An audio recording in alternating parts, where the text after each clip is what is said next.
The first call came at 2:17 p.m., then another, and another.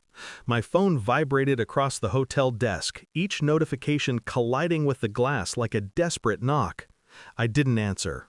I watched the screen flicker instead. Her name, my mother-in-law's number, then Mom. All three, all frantic, all too late. I poured another inch of whiskey. The view from the balcony was clean. White sand, muted blue horizon, the kind of silence that doesn't forgive. I'd told them I was going away for work, a small lie, but necessary. Because when your wife says, "It's just a birthday," and her mother smirks beside her, you learn to listen to the words not spoken. "It's just a birthday," she said, but her eyes dared me to question why my own son's first candle would be blown without me. So I didn't. I packed a bag, booked a flight, and left. Now they were calling, one after another, as if I had died. Maybe, in a way, I had. The night before I left, she was strangely quiet, the kind of quiet that makes the air pulse. I remember her typing something on her phone, smiling faintly, and flipping it face down when I walked past. "Nothing," she said, "just Mom." But mothers don't make you smile like that. At 11 p.m. I heard her in the living room whispering, a muffled laugh. Then a pause. Then, "Okay, I'll see you tomorrow." I didn't ask. I didn't need to.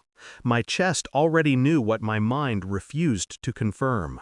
The next morning she left early to help set up. She kissed me on the cheek, casual, perfumed, distant. The scent lingered longer than the affection. By noon I was standing in the hallway with my car keys and the invitation that never came.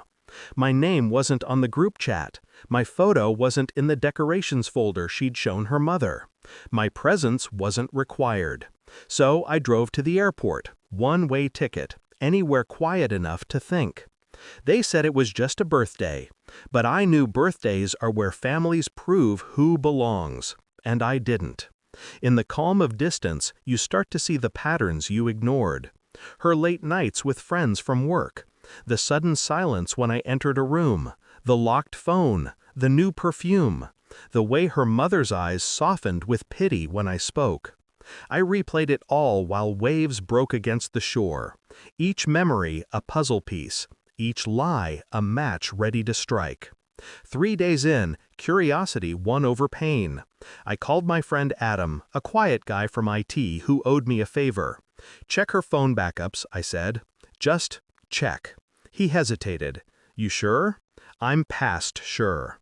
By the next evening he sent me a file, encrypted, labeled only with her initials.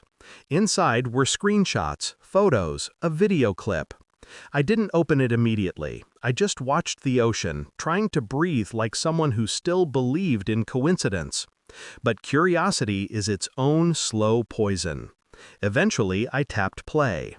Her laugh filled the hotel room, too familiar, too alive. She was at a restaurant, dim light, my son on her lap. Across from her, a man, smiling, holding the child like his own. She leaned in, whispered something I couldn't hear. He kissed her. Then the camera panned. Someone else was filming. Her mother. That was the part that broke me, not the kiss. The complicity. They'd erased me together. I didn't confront her with rage. Rage is predictable. I waited. I waited until the day after the party, when the calls began. The ones lighting up my phone now. A message came through between them. "Please call me. It's not what you think." I almost laughed. They always say that when it's exactly what you think. I replied with a single line. "I saw the video." Minutes later, another text, long, panicked, incoherent. Apologies tangled with excuses. Then her mother. "Don't do anything drastic. We can talk about this." Talk? They'd done enough of that behind my back. I booked an earlier flight home. Not because I missed them, because I wanted to see the truth breathe.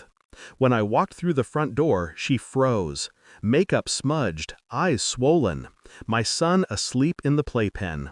"You don't understand," she whispered. "I understand," I said, setting my phone on the table. "You wanted him more than me. You wanted her approval more than my love. She started crying. Her mother appeared in the hallway, pale, clutching her cardigan like a shield. "Please," the old woman said, "think of your son." I did. That's why I smiled. Because I already had. I didn't raise my voice, I didn't throw things. I simply slid an envelope across the table. Inside, printed photos, copies of messages, a legal notice. Custody, full, filed that morning. Her eyes widened. You can't." "I can," I said softly. "You filmed yourself doing it." Her mother gasped, reaching for her arm. But I wasn't looking at them anymore. I was watching the reflection of their faces in the window, distorted, trembling, small. "I told you it was just a birthday," she whispered, voice cracking. "Yes," I said, "and I believed you. That was my mistake." Silence spread between us like frost. No shouting, no begging, just realization. Before leaving, I bent over the playpen, touched my son's hand, tiny, innocent, unknowing. Then I looked at her one last time. "You both should start planning his second birthday," I said. "You won't see him for the first." And then I walked out. The plane home felt different this time, lighter, quieter. I watched clouds swallow the world below, thinking how lies work the same way. They rise, spread, block the light, until you fly above them and realize the sky was never broken. My phone buzzed again. I turned it off. There's peace in silence, control in distance. They wanted to erase me.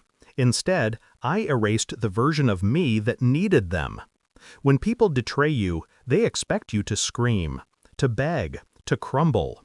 They never expect you to leave quietly, with evidence, with dignity, with their future slipping through your fingers. I stared out the window as the light fractured across the wing. "It was just a birthday," they said. But birthdays mark beginnings, and mine started the moment I stopped answering.